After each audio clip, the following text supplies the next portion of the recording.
everyone, this is my attempt to explain how to write an essay. If you have ever struggled with essay writing, then hopefully this will clarify a few things for you. Not everyone is fantastic at writing essays, so if it's ever been a mystery to you as to how do you write an essay and what do you include and when do you say what, then that's kind of what today's lesson is all about. So you're not going to necessarily write like a super prize-winning essay based on what I tell you, but hopefully this will be a good start that'll set you on the right track so that you can start making better essays in the future. So what we're going to talk about today is how to write an analytical essay. So let's say you're looking at a poem or a story and you are asked to analyze it. That is what we're going to do. It's an essay that is analyzing a piece of work. So in an analytical essay, you analyze, examine, and interpret such things as a book, a play, a poem, a novel, any other kind of written art. The point of this type of essay is to look at one or more pieces of work and analyze what is happening that makes it so interesting. You're not trying to explain what is going on, but rather why it is going on and how it is going on. You're going to analyze specific examples within the text and then come up with an educational rationale as to how those ideas, arguments, or examples strengthen the work or reinforce the theme. The analytical essay in a secondary school setting might have 5 body paragraphs, an introduction, a conclusion, and 3 body paragraphs. In a university setting, you might write 20 to 40 pages, but the organization is still the same. The introduction and conclusion might be a little bit longer, but the 3 body paragraphs will definitely expand and become 3 main ideas, which will potentially take several paragraphs each to write. I like to think of essays as merely a more formal and written dialogue between 2 people. If you met someone on the street and you wanted to ask them for coffee, you wouldn't walk up to them and start mid-conversation and say, "Hey, let's go for coffee." It would be abrupt and a little bit weird. Instead, there's a bit of a natural flow. You would introduce to the person why you were talking to them, and then you'd give them 2 to 3 ideas or things to think about, and then you would conclude. So in a normal conversation with a random person on the street, it would sound something like this. "Hey, I saw you sitting there reading the book, The Life of Pi." That's the introduction. "I read it a few times already, and I saw the movie. I really liked the ending." Those are your 3 points. "Perhaps would you like to join me for coffee and we can talk about Life of Pi?" That's your conclusion. So essays are the same, a little bit less romantic, but they embody a similar structure. You can't just jump into your ideas or your arguments. People need to be welcomed into arguments. So that's the introduction's job. It's basically an invitation to keep reading the rest of the essay. So in this discussion, we're going to approach the essay in a very formulaic way. It may not turn out to be the most creative or inspirational essay, but it will definitely give you a framework from which to spread your linguistic wings. Once you get the hang of the basic pattern, then you can add your own flair and your own creative style and write something which is more original and unique. What I'm going to show you is how I would write an essay. There are many, many ways to approach writing an essay, an analytical essay. So if you learn something from another source that you really like, then please incorporate it into your own writing. So for now, here's our basic layout. In your introduction, you have a few jobs to do. How you do them is up to you, and the order of these jobs can be negotiated, but you do need to do them. You need to present the author or the authors and the title or the titles, depending on what it is you're discussing. You need to tell the audience what your 3 body paragraphs will talk about. You need to tell your audience what your thesis statement is.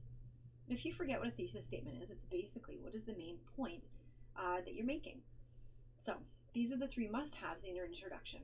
And there's some other things which you really probably should have in your introduction to dress it up a bit.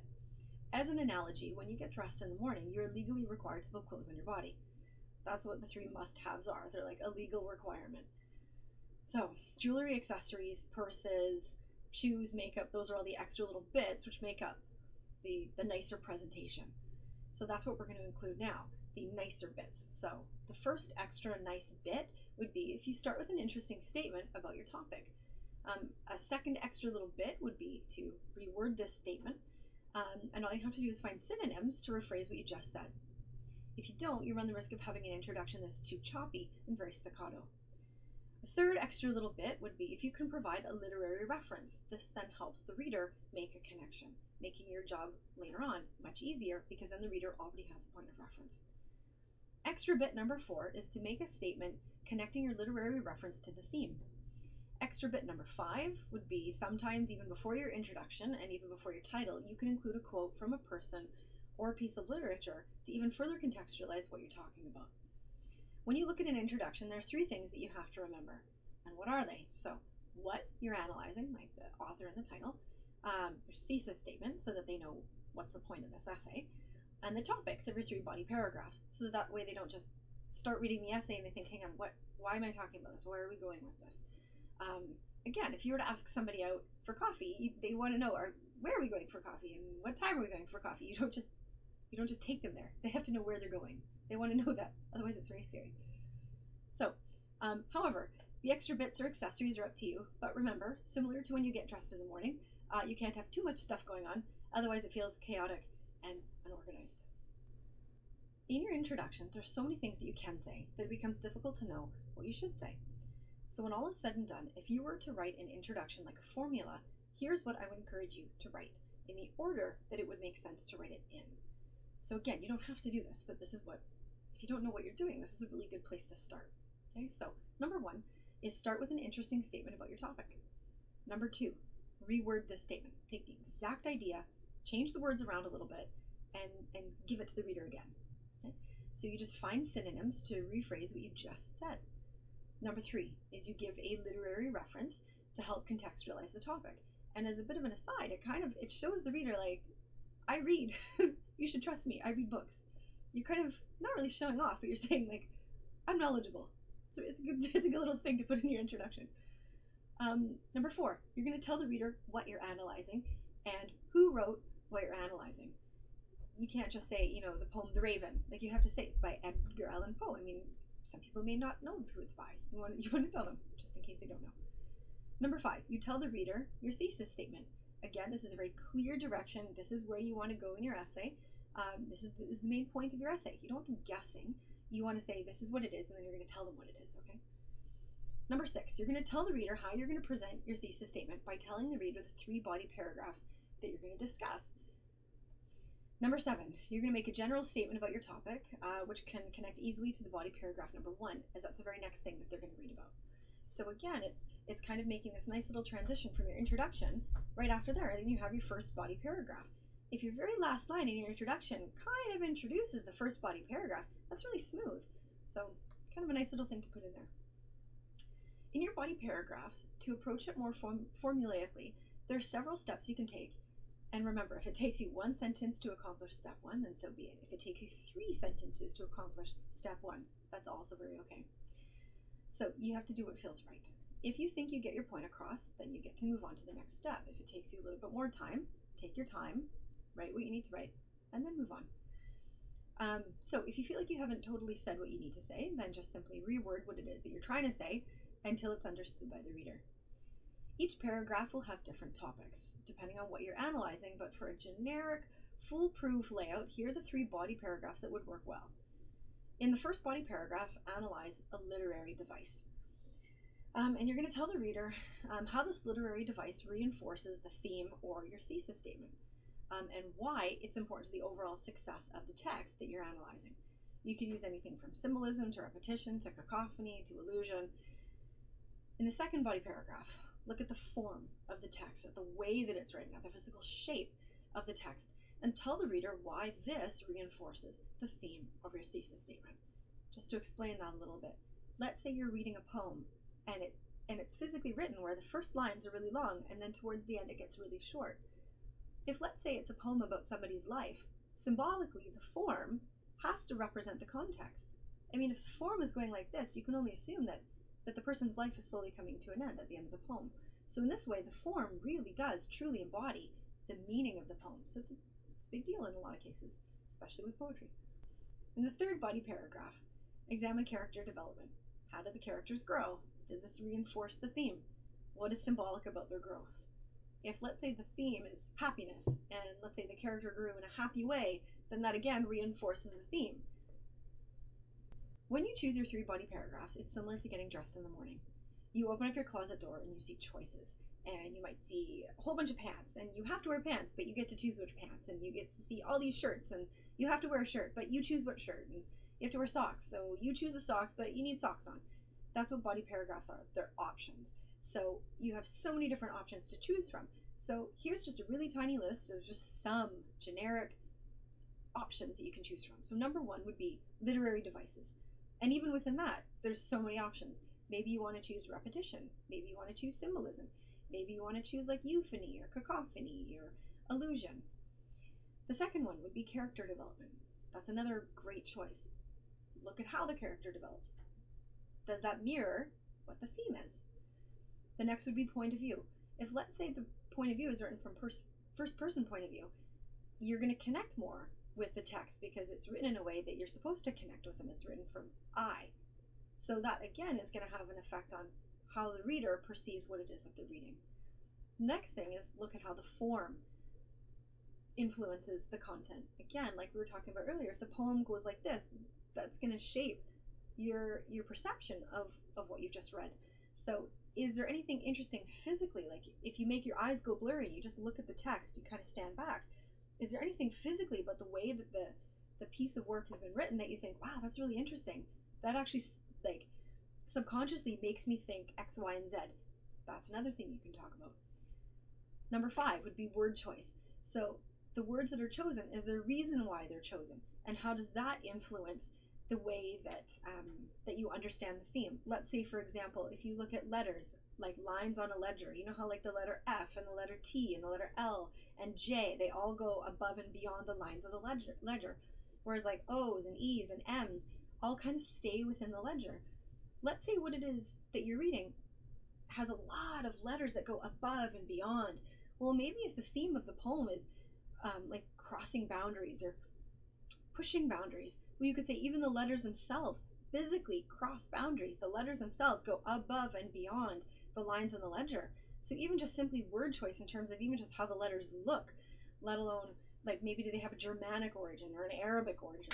All of these different things when it comes to word choice really impacts how we interpret and perceive either a poem or a short story. The next thing, number 6, look at direct speech. What are the people saying? Is what they're saying different from what is happening? Something interesting to analyze. And then number 7, the historical or social significance. So perhaps what you're analyzing would have been really important for the time that it was written. Perhaps it says something about the society in which it was written. So you can examine the historical significance or the historical context of the text. An example of this would be the poem In Flanders Fields. We read this poem every Remembrance Day in Canada.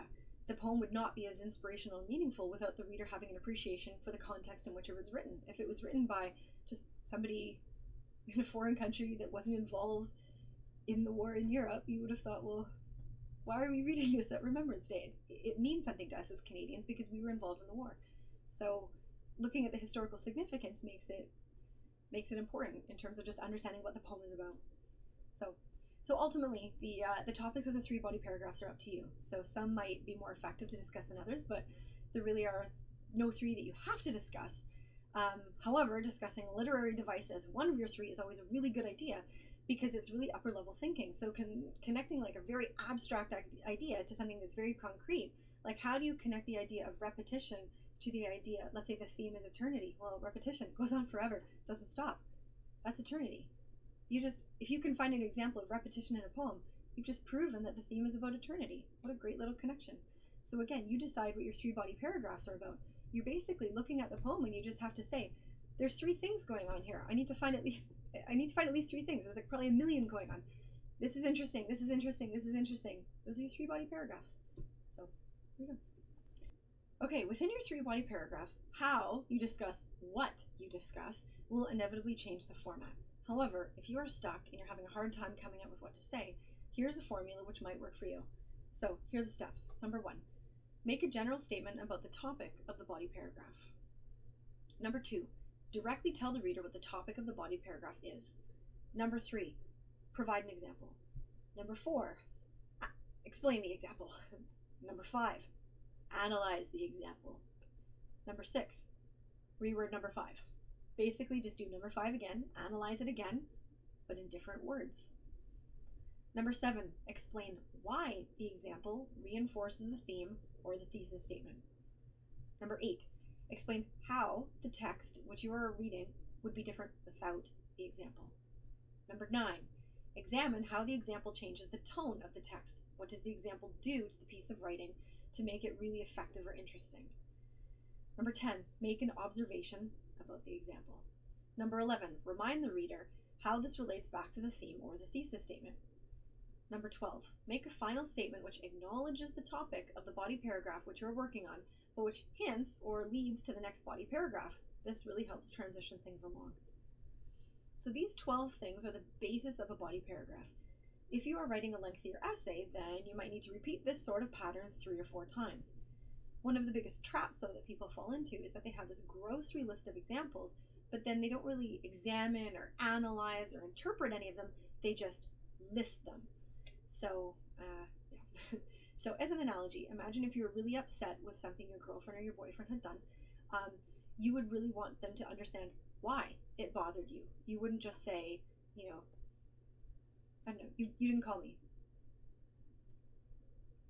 And then just awkwardly stop there. You'd want to know, you'd want them to know why that bothered you. Like, I was waiting for you to call, and this bothered me because I gave up my day, and I wasn't doing anything, and I hung around, and I let my phone go on roaming, waiting for you to call. You have to let people know why that bothered you. So that's what you're doing with the essay, is you're explaining it, you're analyzing it, you're interpreting it, you're really going into just why it's important. You're not just simply saying, you didn't call me, and then leave it there in thin air. There has to be a little bit more to it. So an essay is no different. You're just simply trying to explain all the angles of whatever literary complication or point of interest is that you're discussing. Finally, after you've written your 3 body paragraphs, you need to write a conclusion. This can be quite tricky because although you're concluding, you don't really want to sound as though you're simply repeating. One of the tricks that I use, though, is that I basically take my introduction and I kind of transfer it to the bottom of my essay, and I rework it and I reword it until it sounds different enough for my introduction, but it still feels like I'm concluding. I'm basically taking the same ideas and rewording them, because the whole point of the introduction is you're like, here's what I'm going to do, and then you go down to the conclusion, you're like, here's what I did, and it's basically the same stuff. You're just writing it a little bit differently. So if you want a formula, though, for how to approach this, here's what we've got. So number 1 is you're going to make a general statement about the topic. Number 2, you're going to make a statement along the lines of, although this poem may have at first seemed dark, depressing, and dismal, after careful analysis and examination, one can conclude that in fact this poem was rather encouraging, insightful, and hopeful. The point of this point is to remind the reader that you've examined the thing that you're examining so much that you're actually found a deeper meaning, and really that you were just that smart. So this is not the time to put in new information, so make sure to pull out ideas that you've already written in your essay. Number 3, remind the reader about the 3 main body paragraphs which you discussed by stating the 3 and then making an observation or statement. So for example, the poem's use of euphony directly reinforces the message of beauty and acceptance. The main character develops in a safe and comfortable way, mirroring the theme of love. Finally, the poem, written in first person, enables the reader to connect with the speaker on a deeper level, allowing the reader to experience the love which the poet is expressing. Number 4, many people like to conclude with a question. This is a decently safe tactic. You could ask a question such as, would this poem have been as successful without such a reliance upon repetition? Perhaps we'll never know. The point of the question is to show that you are aware of the implications of word choice and or content. Don't just ask a random question such as, we have to ask ourselves, would this have been a better play or a better poem? Or just like, is Edgar Allan Poe really the poet? Make sure that your question is on topic, and a safe way to make sure is turning your thesis statement into a question, and then asking whether or not it achieved success. For example, if this is your thesis statement, The Road Not Taken by Robert Frost presents a man who experiences inner conflict and struggles to accept decisions in his life. Then you could maybe kind of rework it a little bit so that you take that exact idea and turn it into a question. So now it looks like, while the narrator in this poem experiences inner conflict regarding the decisions in his life, would his journey have been shadowed with a similar degree of nostalgia and inner conflict had he chosen the path not taken? So you're basically making a statement, maybe substituting a few words, putting in a question mark, and now there's our finale. There's our final question.